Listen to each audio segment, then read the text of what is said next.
નમસ્કાર મિત્રો, સ્વાગત છે તમારું અમારી યુટ્યુબ ચેનલમાં। તો મિત્રો, આરએમસી એટલે કે રાજકોટ મહાનગરપાલિકા તરફથી અલગ અલગ પોસ્ટ પર ભરતીની જાહેરાત કરવામાં આવેલી છે કે જેમાં ખાસ કરીને નાયબ કાર્યપાલક ઇજનેર છે, આસિસ્ટન્ટ એન્જિનિયર સિવિલ અને મિકેનિકલની પોસ્ટ છે।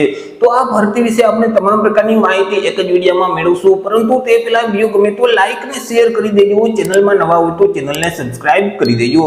તો ચાલો મિત્રો, વિડીયોની શરૂઆત કરીએ। તો મિત્રો, આજે ભરતીનું નોટિફિકેશન છે તે આરએમસી એટલે કે રાજકોટ મહાનગરપાલિકા તરફથી જાહેર કરવામાં આવેલું છે। રાજકોટ મહાનગરપાલિકામાં અલગ અલગ સર્વંગમાં જે જગ્યાઓ ખાલી છે તો તે જગ્યાઓ ભરવા માટે લાયકાત ધરાવતા ઉમેદવાર પાસેથી અરજીઓ મંગાવવામાં આવેલી છે। તો સૌથી પહેલા આપણે ચર્ચા કરી લઈશું કઈક અગત્યની તારીખ વિશે। હવે મિત્રો, આ જે ભરતી છે તે ભરતીમાં તમારે જો અરજી ફોર્મ ભરવું હોય તો ઓનલાઈન અરજી ફોર્મ ભરવાનું રહેશે। ઓનલાઈન અરજી ફોર્મ આજથી શરૂ કરી દેવામાં આવેલા છે, એટલે કે 11/6/2024 થી અરજી ફોર્મ શરૂ કરવામાં આવેલા છે। 11/6/2024 થી લઈને 25/6/2024 સુધીમાં તમારે ઓનલાઈન અરજી ફોર્મ ભરી દેવાનું રહેશે। મિત્રો, ઓનલાઈન અરજી ફોર્મ જે આરએમસી નું પોર્ટલ છે www.rmc.gov.in તે વેબસાઇટ ઉપર જઈ અને તમારે 25/6/2024 સુધીમાં ઓનલાઈન અરજી કરી દેવાની રહેશે।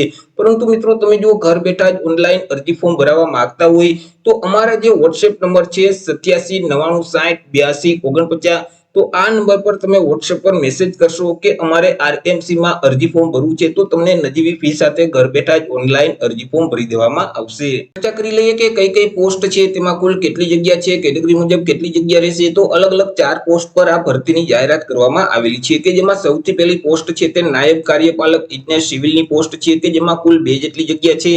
આ 2 જગ્યામાંથી એક જગ્યા ઈડબ્લ્યુએસ કેટેગરીના ઉમેદવાર માટે રહેશે અને એક જગ્યા છે તે એસટી કેટેગરીના ઉમેદવાર માટે રહેશે। ત્યાર પછી આસિસ્ટન્ટ એન્જિનિયર સિવિલની પોસ્ટ છે કે જેમાં કુલ 9 જેટલી જગ્યા છે। આ 9 જગ્યામાંથી બિન અનામત વર્ગના જે ઉમેદવાર છે તેમના માટે 3 જગ્યા રહેશે। 3 જગ્યામાંથી એક જગ્યા મહિલા માટે અનામત રહેશે। એક જગ્યા છે તે ઈડબ્લ્યુએસ કેટેગરીના ઉમેદવાર માટે રહેશે। 4 જગ્યા છે તે ઓબીસી એટલે કે એસસીબીસી કેટેગરીના ઉમેદવાર માટે રહેશે। 4 જગ્યામાંથી એક જગ્યા મહિલા માટે અનામત રહેશે। ત્યાર પછી એસી એટલે કે અનુસૂચિત જાતિના ઉમેદવાર માટે એક જગ્યા રહેશે। કુલ જે 9 જગ્યા છે તે 9 જગ્યામાંથી 2 જગ્યા મિત્રો શારીરિક વિકલાંગ વ્યક્તિ માટે અનામત રહેશે। ત્યાર પછી આસિસ્ટન્ટ એન્જિનિયર મિકેનિકલની પોસ્ટ છે તેમાં એક જગ્યા છે અને તે પણ મિત્રો એસી એટલે કે અનુસૂચિત જાતિના ઉમેદવાર માટે રહેશે। ત્યાર પછી એડિશનલ આસિસ્ટન્ટ એન્જિનિયર સિવિલની પોસ્ટ છે કે જેમાં કુલ 4 જેટલી જગ્યા છે। આ જે 4 જગ્યા છે તેમાંથી એક જગ્યા બિન અનામત વર્ગના ઉમેદવાર માટે રહેશે, એક જગ્યા ઈડબ્લ્યુએસ કેટેગરીના ઉમેદવાર માટે રહેશે, એક જગ્યા એસસીબીસી એટલે કે ઓબીસી કેટેગરીના ઉમેદવાર માટે રહેશે અને એક જગ્યા છે તે એસસી કેટેગરીના ઉમેદવાર માટે રહેશે। આવી રીતે મિત્રો અલગ અલગ 4 પોસ્ટ થઈ કુલ 16 જેટલી જગ્યા પર ભરતી જાહેર કરવામાં આવેલી છે। આ જે 16 જગ્યા છે તેમાંથી 4 જગ્યા છે તે બિન અનામત વર્ગના ઉમેદવાર માટે રહેશે, 3 જગ્યા ઈડબ્લ્યુએસ કેટેગરીના ઉમેદવાર માટે રહેશે, 5 જગ્યા છે તે એસસીબીસી ઓબીસી કેટેગરીના ઉમેદવાર માટે રહેશે, 3 જગ્યા એસસી કેટેગરી અને એક જગ્યા છે તે એસટી કેટેગરીના ઉમેદવાર માટે રહેશે। ચર્ચા કરી લઈએ આપણે શૈક્ષણિક લાયકાત, પગાર ધોરણ અને વય મર્યાદા વિશે। તો તેમાં જે પહેલી પોસ્ટ છે નાયબ કાર્યપાલક ઇજનેર સિવિલ, તો તેના માટે જે શૈક્ષણિક લાયકાત રાખેલ છે તે ઉમેદવારોએ બીઈ સિવિલ કરેલું હોવું જોઈએ અને ત્યાર પછી 5 વર્ષનો અનુભવ હોવો જોઈએ અથવા તો ડિપ્લોમા ઇન સિવિલ એન્જિનિયરિંગ કરેલું હોવું જોઈએ અને ત્યાર પછી 7 વર્ષનો અનુભવ હોવો જોઈએ। પગાર ધોરણ વિશે તેમાં ચર્ચા કરીએ તો ઉમેદવારને પ્રથમ 3 વર્ષ સુધી ફિક્સ પગાર આપવામાં આવશે, ₹64,700 ફિક્સ પગાર મળવાપાત્ર થશે। 3 વર્ષ પૂરા થઈ જશે એટલે મિત્રો જે પે મેટ્રિક લેવલ 9 નું જે પગાર ધોરણ છે એટલે કે ₹53,100 થી લઈને 1,67,800 નું જે પગાર ધોરણ છે તે મુજબ પગાર મળવાપાત્ર થશે। તેના માટે આપણે એજ લિમિટ એટલે કે વય મર્યાદા વિશે ચર્ચા કરીએ તો અહીં ઉમેદવારની ઉંમર ઓછામાં ઓછી 21 વર્ષ અને વધુમાં વધુ 35 વર્ષની હોવી જોઈએ। ત્યાર પછી જે બીજી પોસ્ટ છે આસિસ્ટન્ટ એન્જિનિયર સિવિલ, તો તેના માટેની લાયકાત વિશે ચર્ચા કરીએ એટલે કે એજ્યુકેશન ક્વોલિફિકેશન વિશે વાત કરીએ તો ઉમેદવારોએ બીઈ સિવિલ કમ્પ્લીટ કરેલું હોવું જોઈએ। પગાર ધોરણ વિશે ચર્ચા કરીએ તો ઉમેદવારોને પ્રથમ 5 વર્ષ સુધી ફિક્સ પગાર આપવામાં આવશે। દર મહિને ₹53,700 ફિક્સ પગાર મળવાપાત્ર થશે। 5 વર્ષ પૂરા થઈ જશે એટલે પે મેટ્રિક લેવલ 8 મુજબ પગાર મળવાપાત્ર થશે એટલે કે ₹44,900 થી લઈને 1,42,400 નું જે પગાર ધોરણ છે તે મુજબ ઉમેદવારોને પગાર આપવામાં આવશે।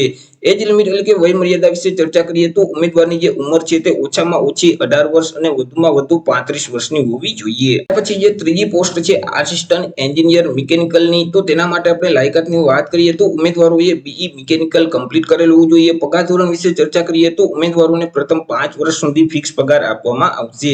દર મહિને ₹53,700 ફિક્સ પગાર મળવાપાત્ર થશે. 5 વર્ષ પૂરા થઈ જશે એટલે પે મેટ્રિક લેવલ 8 મુજબ પગાર મળવાપાત્ર થશે. એટલે કે ₹44,900 થી લઈને 1,42,400 નું જે પગાર ધોરણ છે તે મુજબ પગાર આપવામાં આવશે. એજ લિમિટ એટલે કે વય મર્યાદા વિશે ચર્ચા કરીએ તો ઉમેદવારની ઉંમર ઓછામાં ઓછી 18 વર્ષ અને વધુમાં વધુ 35 વર્ષની હોવી જોઈએ. ત્યાર પછી જે ચોથી પોસ્ટ છે એડિશનલ આસિસ્ટન્ટ એન્જિનિયર સિવિલની, તો તેના માટે આપણે લાયકાતની વાત કરીએ તો ઉમેદવારોએ diploma in civil engineer complete કરેલું હોવું જોઈએ. પગાર ધોરણ વિશે ચર્ચા કરીએ તો ઉમેદવારને પ્રથમ 5 વર્ષ સુધી ફિક્સ પગાર આપવામાં આવશે. દર મહિને ₹51,000 ફિક્સ પગાર મળવાપાત્ર થશે. 5 વર્ષ પૂરા થઈ જશે એટલે પે મેટ્રિક લેવલ 7 મુજબ પગાર મળવાપાત્ર થશે. એટલે કે ₹39,900 થી લઈને 1,26,600 નું જે પગાર ધોરણ છે તે મુજબ પગાર આપવામાં આવશે.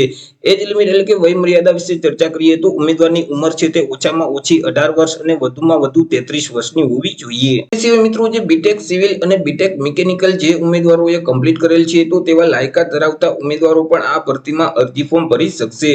વય મર્યાદામાં છૂટછાટ વિશે ચર્ચા કરીએ તો અનામત વર્ગના તમામ ઉમેદવારોને વય મર્યાદામાં 5 વર્ષની છૂટછાટ મળવાપાત્ર થશે. અનામત વર્ગની જે મહિલા ઉમેદવાર છે તેઓ અનામત વર્ગમાં જો અરજી ફોર્મ ભરશે તો તેઓને 5 વર્ષ અનામતના અને 5 વર્ષ મહિલા અનામતના એવી રીતે કુલ 10 વર્ષની ઉંમરમાં છૂટછાટ આપવામાં આવશે.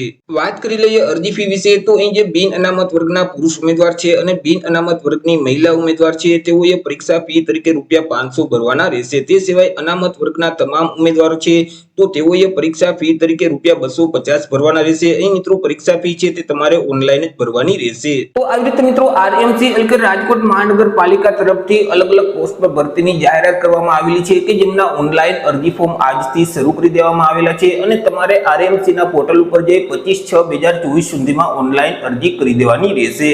તો આશા રાખું છું વિડીયો પસંદ પડ્યો હશે. વિડીયો પસંદ પડ્યો હોય તો લાઈક અને શેર કરી દેજો. ચેનલમાં નવા હોય તો ચેનલને સબસ્ક્રાઇબ કરી દેજો. ફરી મળીશું એક નવા ટોપિક સાથે એક નવા જ વિડીયોમાં. ત્યાં સુધી જય હિન્દ, વંદે માતરમ.